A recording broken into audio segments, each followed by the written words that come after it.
Introducing the Mini Blossom Die Cutting Machine Metal Shim.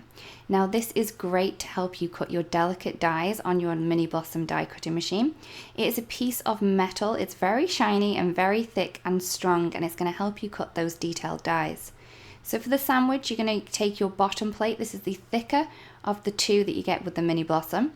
You're then going to take your cardstock that you wish to cut, then your dies. Now you're going to place these face down so they are cutting into that cardstock. Now these are really detailed, and maybe these wouldn't have cut without the metal shim.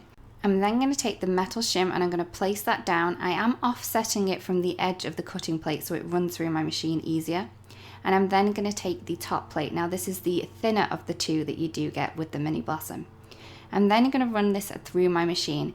Now as we have lots more pressure in there, it will take a little bit more effort to run it through the machine, but it's still not a great amount of effort needed to run it through.